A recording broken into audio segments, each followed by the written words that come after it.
welcome back. Yeah, we're back to the green screen for a little bit. I'm in the process of moving and I wasn't going to upload anything for a little while, but, I figured... what the hell? So today we're going to talk about Jason X, the best Friday the 13th movie. Now, I know what you're thinking. Who are you and what are you talking about? Well, Friday the 13th is a series I really enjoyed when I was younger.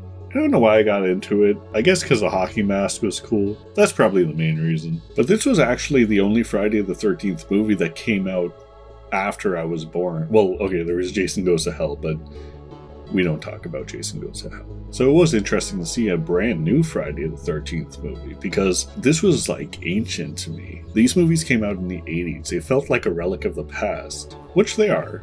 But I've always wanted to kind of relive that experience even though I was never part of it.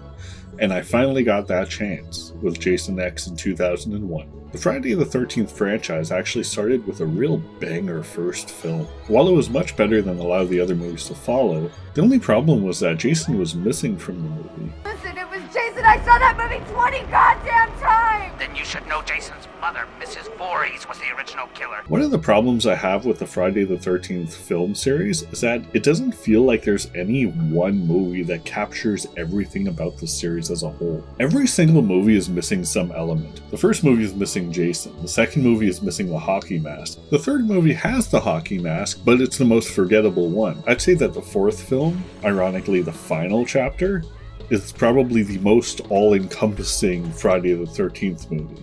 But then you also have to kind of realize that these movies go into different stages. So there are the original four movies where Jason's kind of just some guy who's almost like a mutant, kind of inhumanly strong, but it's more just stretching your suspension of disbelief rather than breaking it. And that's how it is in the next set of movies, the Tommy Jarvis series. If the first one has Tommy from the final chapter,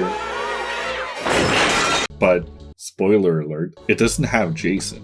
And it's funny because this is the movie with the most kills. Like, this guy has more kills than Jason in most of the movies. And he's just some random guy we never really know. This is also where the series just throws out any sense of groundedness completely and we start getting supernatural. And this is where we get Zombie Jason, who is completely unstoppable. Then to cap off the 80s, because what the hell? Jason Goes to New York. And this is also the other film that I also find is one of the best Friday the 13th movies, which also kind of goes hand in hand with why I enjoy Jason X. See, Jason Takes Manhattan doesn't care. It's just about Jason in the big city going on a rampage and causing lots of trouble. Although like 90% of the movie is just them on some boat for some reason. But anyway, the parts in New York are actually really kicking ass.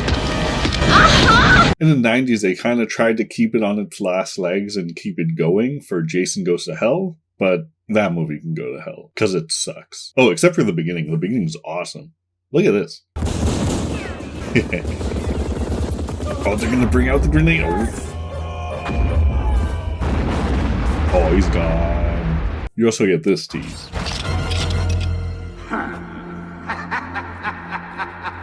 Unfortunately, that doesn't happen for another 10 years, and arguably that happens because of this movie. So, where Jason Takes Manhattan was missing kind of the fun wackiness and murderous rampaginess in like a weird setting for Jason, Jason X goes full into that concept. So what's it about? Jason X takes place in the far future. Let's say around Star Trek time. There's a sort of class field trip going on an archaeological mission or something to the original Earth. They all live on this other planet called Earth 2 once Earth 1 became too polluted. So they're basically going just to find artifacts of the old world that we live in. Right away, you're going to notice that this movie almost feels like it could have been a porno. Actually, a lot of movies from around this time, which I like to call the DVD era, are kind of like this as well. It feels like studios were just throwing money at B movies and just trying to pump out as much content as they could to sell as many DVDs as they could so that people would buy DVD players and everybody could move on to that format. And it worked because people still buy DVDs today for some reason. So while doing a little mission on Earth, they uncover a secret base at Crystal Lake, a cryogenic lab. What's a hockey mask? Facial armor, used in a sport outlawed in 2024. Basically what happened is the US government actually managed to capture Jason, except they just can't kill him. Actually, it's kind of stupid. They just try to hang him and burn him and shoot him, but they don't, like, just blow him up or something. I mean, it worked here. Let's watch that again.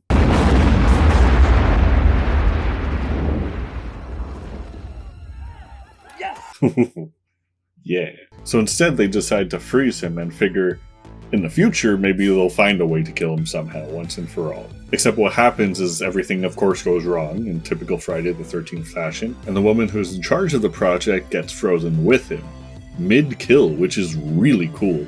So already off the bat, we're just ignoring Jason Goes to Hell completely, which is always a good sign. And that's something that's really good about this movie. Unlike Jason Goes to Manhattan, this movie is not held back by budget, it's not held back by producers, nobody gives a shit, and everybody was throwing money at this movie. So it's just the producers and the writers just going wild with ideas. It knows exactly what it is.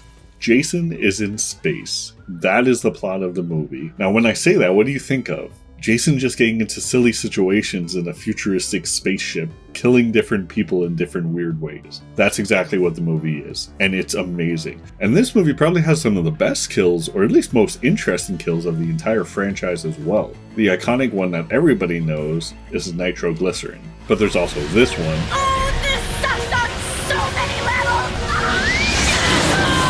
levels! And then there's this really interesting situation. That does not count as a kill. Yes, it does. What the hell? Like, who would have ever saw that in the Friday the 13th movie? Well, that's all that this movie is about. If you want to see more stuff like that, this is exactly what you're looking for. How creative they can get with their ideas, and some of them are very creative, by the way, with a plot that doesn't really matter. All it is basically run away from Jason. That's it. Oh, and this is the best part too, like all the characters are really interesting as well. In the majority of the Friday the 13th movies, I don't remember anybody. There's like Crispin Glover.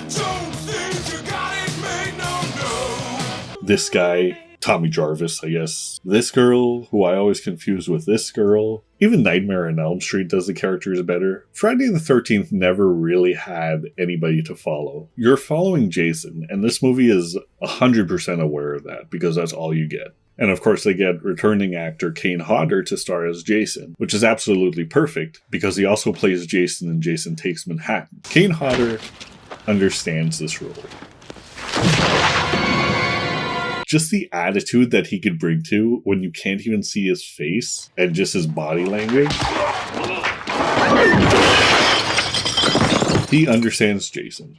And like him, every other actor or actress is just the typical crowd you'd see at any Comic-Con or sci-fi convention. That type of sci-fi B-movie cast. The most notable being Peter Mensah, who plays this guy in 300. Oh, and I might as well say now, if you like the video, don't forget to like and subscribe, because I do more stuff like this. And hey, why not? Check out my other shit as well. In terms of characters, some of the characters are actually pretty cool. Especially because there's one character who's an android? Oh, and the android and Jason fight.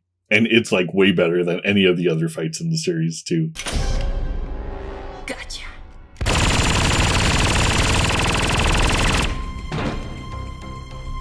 Now, this isn't really a spoiler because it's kind of on the cover anyway. You know what's coming, and you've probably seen this image before. So in the movie, similar to Star Trek, there are these nano machines that they use that just kind of can heal you fully. At one point early in the movie, somebody loses an arm, and the nano machines just rebuild it. So do you see where this is going here? Jason does eventually get obliterated. In very similar fashion to Final Friday, actually. So at least they took that from the movie, if anything. But of course, in Friday the 13th fashion, Jason gets healed by the nanomachines. And then he becomes this.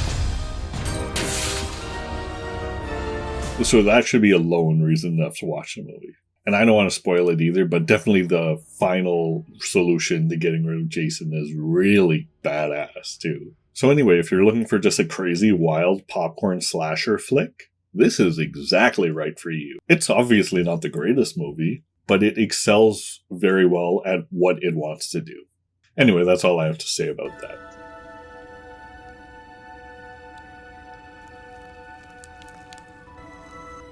Oh, poor baby.